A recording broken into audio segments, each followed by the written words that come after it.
Le Grand Matin Sud Radio, 6h-9h, Jean-Marie Bordry. Allez, bon réveil à vous. Si vous avez pris le temps de nous rejoindre, on est ensemble jusqu'à 9h, c'est le Grand Matin Sud Radio. On vous souhaite un bon lundi. On peut se permettre de vous le dire puisque c'est un lundi férié. C'est un week-end de 3 jours. Nous sommes le 1er mai. Il est précisément 8h37. On vous pose plusieurs questions sur le Twitter de Sud Radio. L'une d'elles concerne l'utilisation des drones par les forces de l'ordre. Qu'est-ce que vous en pensez? Vous pouvez voter sur Twitter, mais vous nous appelez 0826 300 300. Venez débattre avec nos éditorialistes. On est avec Arlette Chabot. Bonjour à vous, Arlette. Bonjour. Et avec Éric Revel. Bonjour à vous, Éric.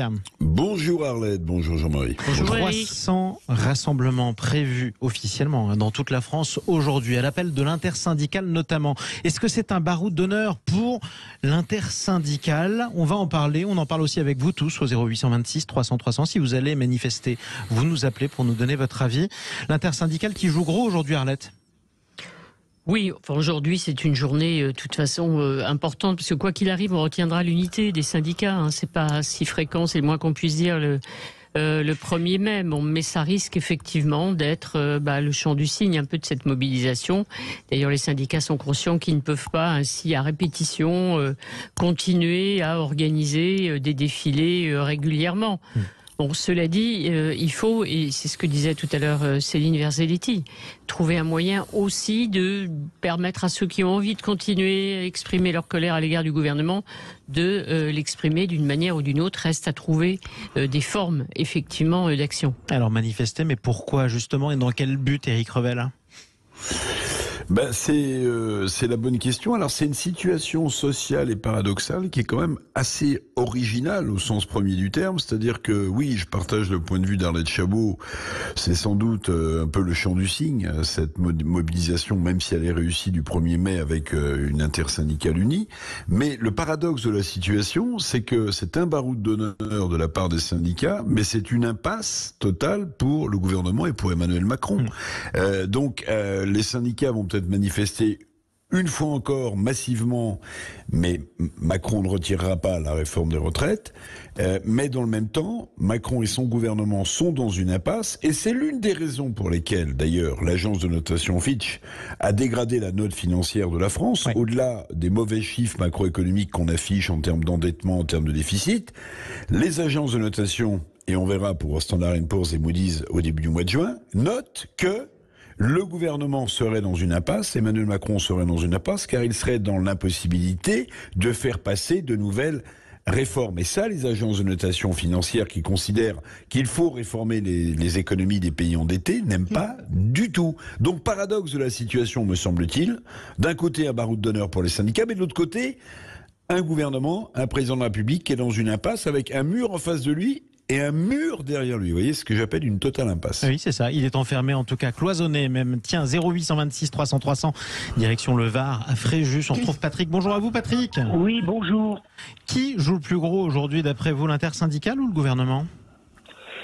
Disons que les syndicats ils sont dans leur rôle, vu que ça fait des années que les syndicats et les Français manifestent le 1er mai. Bon, cette année, il y a une manifestation unitaire, et c'est tant mieux, hein, c'est la démocratie.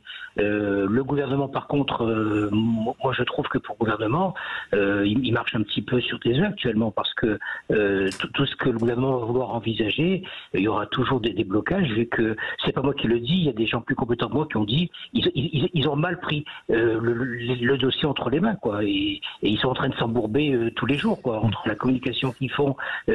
François Bayrou l'a dit d'ailleurs, hein, oui. Ils se sont mal pris avec la réforme. Donc voilà.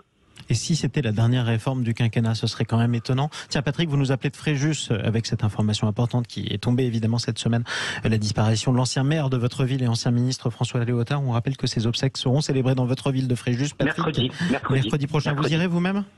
Non, je vais pas y aller parce que je connais, bon, je connaissais bien sûr, mais je vais pas aller, je vais laisser, on va dire, je suis un jeune Fréjusien, donc voilà, je vais pas y aller, mais je sais que Monsieur Léotard a laissé sur la ville de Fréjus des choses très importantes, et les anciens Fréjusiens, avec son papa d'ailleurs, hein, qui était le maire de Fréjus, apprécient beaucoup Monsieur Léotard, qui a fait des choses entre le port de Fréjus, entre la base nature et d'autres choses. C'est quelqu'un qui a marqué la ville de Fréjus, c'est sûr. Effectivement, et qui était ministre d'ailleurs de la Défense France, notamment Et de la culture. Édouard Balladur et de la culture sous Jacques Chirac. Vous avez raison de le rappeler.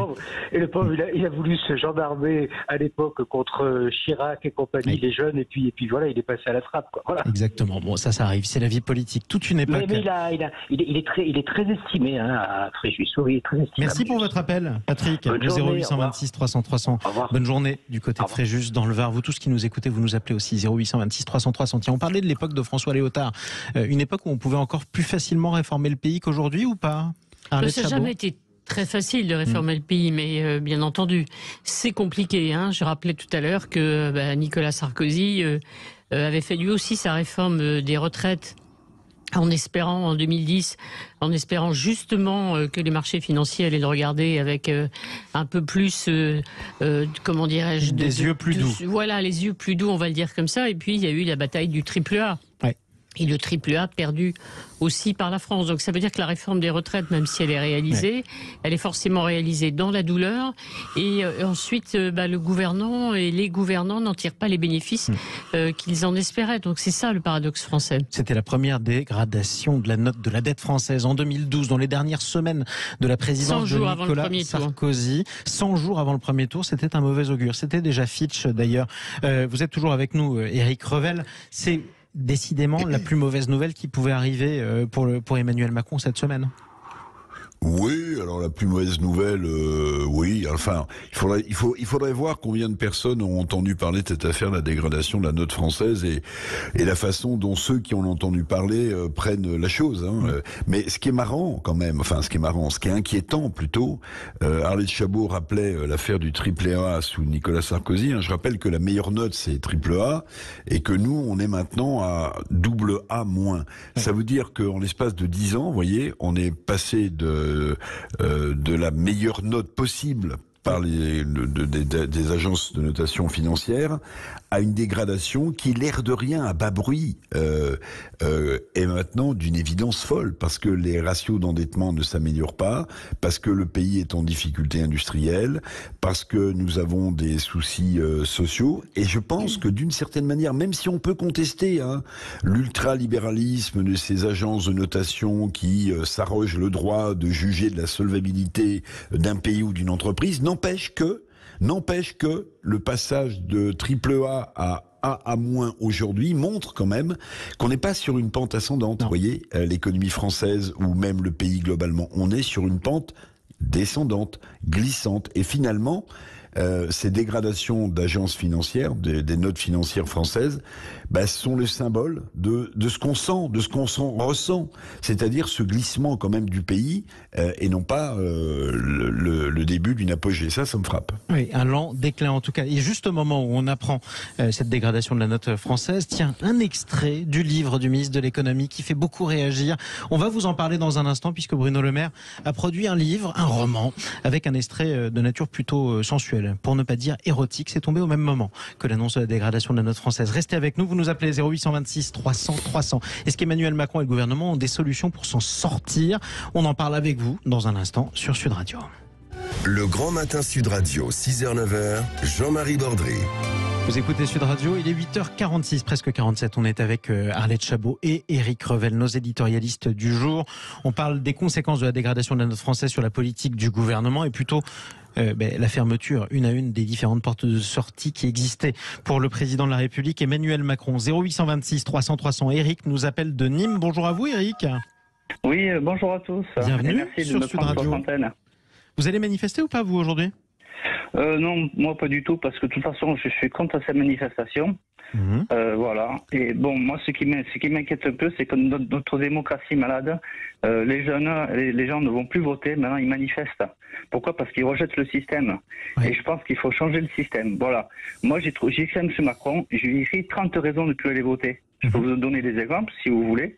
Donc, comme j'ai des raisons de ne plus aller voter, eh bien, j'ai une solution. Il faut que l'État organise des référendums consultatifs, je dis bien consultatifs, donc ça n'engage rien, et interactifs par Internet. Pourquoi faire des référendums par Internet? Parce qu'on peut en faire tous les jours. on pose une question. L'idée, c'est quoi? C'est que les gens puissent s'inscrire sur un site dédié. Ceux qui sont Vous intéressés allez par faire la comme en politique. Suisse, mais sur Internet, quoi. Voilà, mais Par c'est exemple. plus souple, à ma façon, c'est plus souple. Pourquoi? Parce qu'on peut en faire des quantités, on n'a pas à déplacer les gens. Pour faire le décompte, un ordinateur met 3 secondes, ça évite de prendre du personnel pour compter, c'est idiot. Voilà. Et à condition que, par contre, alors là, vous parliez de votre méthode, mais à condition que les résultats soient pas contestés par ceux qui les écouteraient.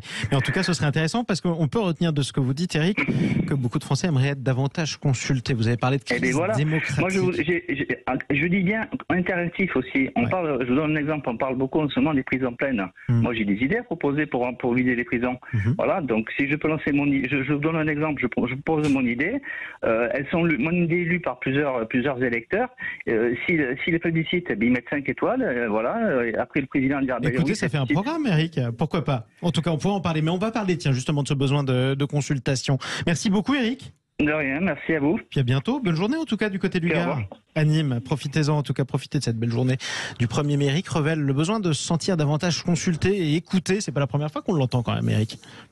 Non, c'est pas la première fois. Vous savez, moi j'ai eu l'occasion de dire, et je le répète parce que par définition je crois vraiment à cette analyse, c'est que la réforme des retraites, au-delà du fait de travailler 2 ans de plus, qui peut évidemment poser beaucoup de problèmes, notamment à ceux qui font des métiers très pénibles, oui. Je crois que cette réforme des retraites, c'est le symbole d'autre chose, c'est le symptôme d'autre chose. C'est le symptôme que, en fait, et notamment pour les nouvelles générations, il y a une demande de démocratie qui a du mal à s'exprimer dans le carcan à la fois très solide, très stable, mais très contraignant de la Constitution de 1958. Et je suis persuadé que cette réforme des retraites, pour une partie de la contestation qu'elle entraîne, au-delà de la surface et de l'importance des choses qui est de repousser de 2 ans le départ à la retraite, il y a ce sujet, c'est-à-dire une demande de démocratie différente. Et d'une certaine manière, Ségolène Royal, vous en souvenez, oui. Qui avait posé pour la gauche des conditions qu'elle appelait l'ordre juste ou la démocratie participative. Bien pour la deuxième idée, la démocratie participative, je crois qu'avec le nez politique qui était le sien, on peut penser ce qu'on veut du personnage, elle avait senti qu'il y avait une demande de démocratie différente. Et pour moi, la contestation aujourd'hui des lois qui sont mises en place, c'est aussi parce que les gens, le 49.3, pour ne pas le citer, ne correspond plus à cette demande de démocratie qui est de plus en plus forte et différente. Alors je dis pas qu'il faut balayer la Constitution de 58, je dis qu'il faut s'interroger. La contestation des réformes, c'est aussi la façon pour les Français de considérer le besoin d'être emmenés dans une discussion. Donc c'est une démocratie, une demande de démocratie différente. Je ne sais pas ce qu'en pensera évidemment Arlette Chabot, mais je pense que c'est un point important. Un problème de régime plus que de gouvernement, en fin de compte, Arlette Chabot. Il y a les deux. Il y a aussi la gouvernance. Par exemple, effectivement, l'utilisation du 49.3. Le gouvernement aurait pu laisser aller jusqu'au vote, quitte à perdre effectivement sur le vote de la réforme des retraites à l'Assemblée. Mais c'était le jouet. Moi, je pense que de toute façon, il valait mieux perdre même de quelques voix plutôt qu'imposer un 49.3 qui a rajouté de la colère. Donc il y a un problème de gouvernance. On peut considérer aussi qu'il y a un problème d'institution. Emmanuel Macron l'avait lui-même reconnu et François Bayrou répétait aussi hier, désormais on ne donne pas un blanc-seing à un président pour 5 ans. Une fois qu'il est élu, faites ce que vous voulez. Ça n'est plus jouable. Donc Emmanuel Macron avait envisagé de modifier un calendrier électoral, par exemple qu'il y ait une consultation au milieu d'un mandat présidentiel, un peu comme aux États-Unis, le midterms, voilà, consultation, ou bien un référendum. Donc c'est à ça qu'il faut réfléchir, parce qu'effectivement, voter, surtout quand c'est un vote un peu contraint face à Marine Le Pen, on ne peut pas derrière dire c'était dans mon programme et je l'applique comme je le veux. Est-ce qu'il n'y a pas un paradoxe à dire qu'il faudrait peut-être voter davantage au moment même où les Français votent de moins en moins? Éric Revel.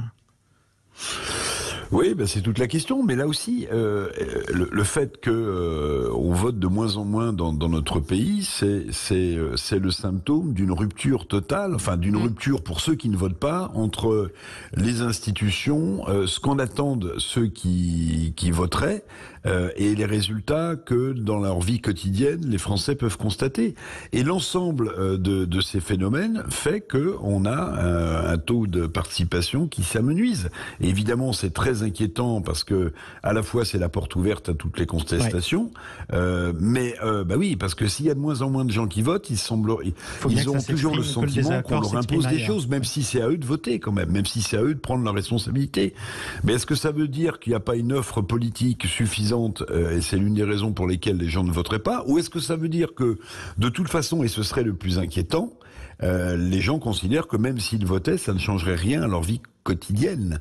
Et ça, c'est beaucoup plus embêtant, et pour la démocratie, et pour les institutions, et pour la difficulté qu'auront tous les gouvernements qui succéderont, Emmanuel Macron ou pas, à faire passer des réformes, puisque les Français considéreront que c'est pas les leurs et qu'ils n'ont pas voté pour. Ouais. Bon. Mais ça, pourtant, cette résignation, on l'a entendu, à plusieurs reprises ce matin sur Sud Radio au 0826 300 voter ou manifester ne sert à rien, mais on va quand même continuer à manifester. On l'a entendu tout à l'heure avec l'une de nos auditrices, Arlette Chabot. C'est un état d'esprit qui est assez inquiétant pour la santé du pays, tout simplement. Oui, je trouve qu'il faut trouver un moyen, effectivement, d'écouter, encore une fois, les Français. Ils ont le sentiment même que voter ne sert plus à rien.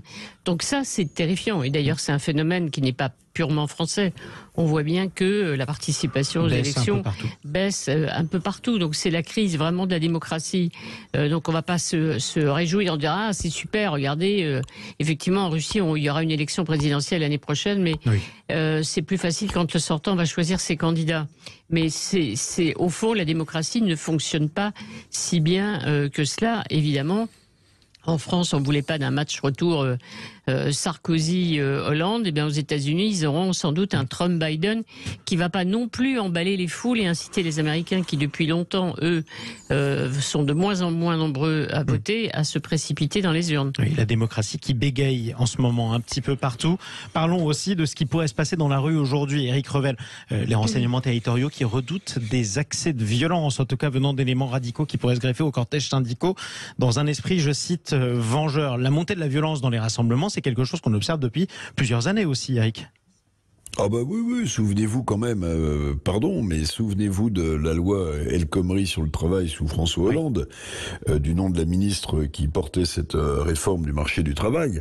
Si vous vous souvenez, le cortège dans Paris avait été d'une extrême violence. Mais ce qui me frappe, c'est que au-delà de la question des Black Blocs, qui est un vrai sujet, j'allais dire quasiment international, de ces voyous délinquants qui agressent les forces de l'ordre, qui s'en prennent à des commerçants, ce que j'ai noté dans les derniers rassemblements, alors on verra si les choses se confirment, mais qui est également, je pense, quelque chose de nouveau et d'inquiétant, c'est que la violence, parfois pour des manifestants, des opposants qui estiment qu'ils n'ont plus d'autre façon de s'exprimer que de basculer dans la violence, cette violence-là, elle n'est pas seulement le fait des Black Blocs que l'on connaît, qu'on pourrait d'ailleurs arrêter de temps en temps, de manière peut-être préventive, même si juridiquement c'est compliqué. Non, elle devient aussi une violence parfois de manifestants, de jeunes, qui sont pas des Black Blocs. Donc ça veut dire aussi que notre démocratie sociale est dans une sorte d'impasse et que pour certains, malheureusement, la violence devient un mode d'expression. Et ça, c'est aussi le symptôme d'une grave crise, me semble-t-il, dans le pays. Et si on n'était jamais sorti en fait du mouvement des Gilets jaunes, Arlette Chabot? C'était la mise en garde lancée par Laurent Berger à l'origine du mouvement en disant, regardez les Gilets jaunes, 280 000 au maximum de la mobilisation et un gouvernement qui au bout du compte sort entre 10 et 13 milliards pour répondre à la demande. Et là, des dizaines de milliers, des centaines de milliers et 1 million de Français qui manifestent contre la réforme des retraites et le gouvernement n'y bouge pas. Donc on rejoint la conversation précédente. L'interrogation, faut-il de la violence pour faire bouger le gouvernement? Et faut-il encore aller voter, sachant que c'est pas forcément utile et qu'on pourrait avoir satisfaction autrement? Et la violence ne peut évidemment satisfaire personne. Exactement. Et l'autre question qu'on aurait pu se poser, c'est le gouvernement a-t-il encore les milliards à distribuer pour acheter la paix sociale? Vraie ça, question. Avec Fitch, c'est mal parti. Même d'ailleurs tenir les promesses et les engagements pris par le président, éducation, santé, ça va encore coûter cher. Et défense, notamment avec l'augmentation du budget des armées.